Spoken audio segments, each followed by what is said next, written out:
The fall of Babylon. After this I saw another angel coming down from heaven. He had great authority, and the earth was illuminated by his splendor.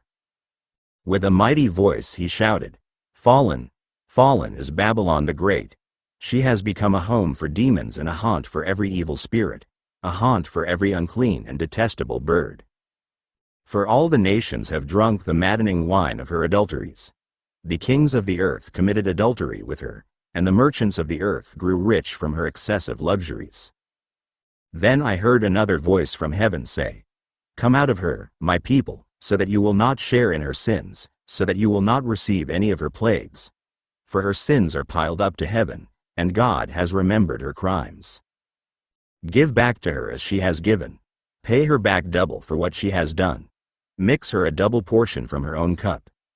Give her as much torture and grief as the glory and luxury she gave herself. In her heart she boasts, 'I sit as queen. I am not a widow, and I will never mourn.'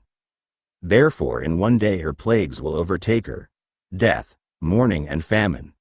She will be consumed by fire, for mighty is the Lord God who judges her. When the kings of the earth who committed adultery with her and shared her luxury see the smoke of her burning, they will weep and mourn over her. Terrified at her torment, they will stand far off and cry, 'Woe! Woe! O great city, O Babylon, city of power! In 1 hour your doom has come.' The merchants of the earth will weep and mourn over her because no one buys their cargoes any more. Cargoes of gold, silver, precious stones and pearls, fine linen, purple, silk and scarlet cloth. Every sort of citron wood, and articles of every kind made of ivory, costly wood, bronze, iron and marble. Cargoes of cinnamon and spice, of incense, myrrh and frankincense, of wine and olive oil, of fine flour and wheat, cattle and sheep, horses and carriages, and bodies and souls of men. They will say, 'The fruit you longed for is gone from you. All your riches and splendor have vanished, never to be recovered.' The merchants who sold these things and gained their wealth from her will stand far off, terrified at her torment. They will weep and mourn and cry out, 'Woe! Woe! O great city, dressed in fine linen, purple and scarlet, and glittering with gold, precious stones and pearls. In 1 hour such great wealth has been brought to ruin.' Every sea captain, and all who travel by ship, the sailors, and all who earn their living from the sea, will stand far off.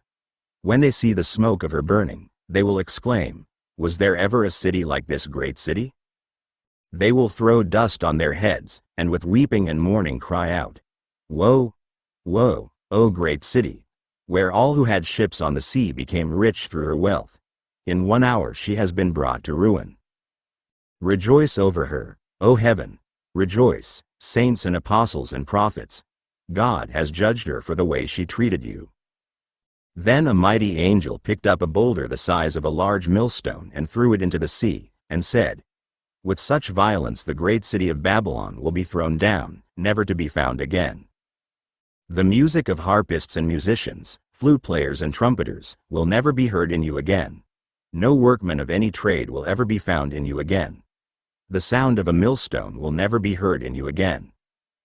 The light of a lamp will never shine in you again. The voice of bridegroom and bride will never be heard in you again.